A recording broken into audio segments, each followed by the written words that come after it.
listen, what do you know about Loosh? Well, I'll tell you what I know. Loosh is a term coined by Robert Monroe, an American researcher best known for his work on out-of-body experiences. In his books, especially Far Journeys, Monroe described Loosh as a kind of energetic byproduct of emotion. Particularly intense feelings like fear, pain, love and longing, devotion or suffering. In simple terms, humans generate emotional energy. That energy is called Loosh. Loosh's value to other beings or systems.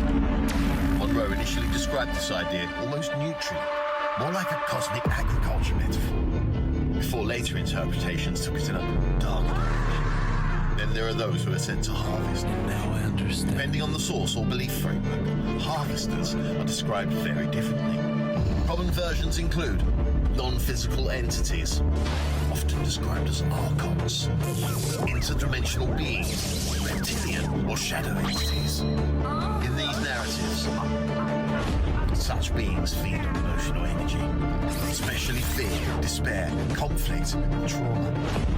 Sometimes they are seen as control systems instead of beings. Yes, some interpretations avoid literal entities and instead suggest Loosh is absorbed by a larger cosmic system. Something like a training ground or pressure.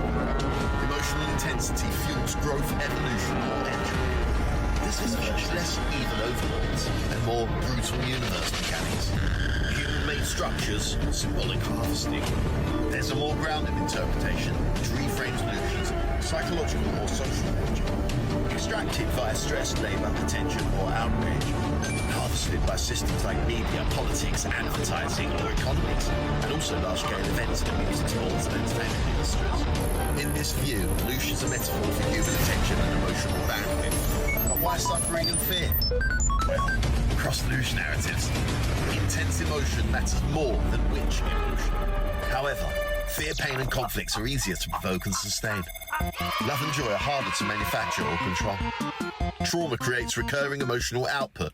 That's why Loosh theories focus on war, scarcity, anxiety and division. Oh yeah. Well, there is no scientific evidence that emotional energy exists as a harvestable substance, or that non-physical beings feed on it, or that Earth is an energy farm. But what is real is emotional states strongly affect behaviour, health and societies. Fear and outrage are powerful tools of control. And humans can feel drained when stuck in chronic stress. So some people treat Loosh as literal, others as symbolic, and many see it as a mix. On a quieter but more important note, even Monroe himself eventually emphasised something interesting. Higher quality Loosh came from love, compassion and awareness, not suffering. That detail often gets ignored in the darker versions of the theory.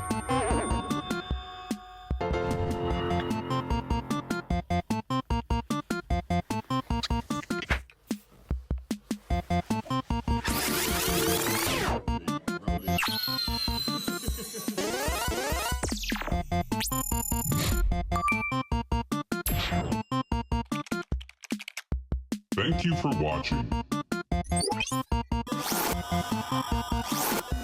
Oh my God.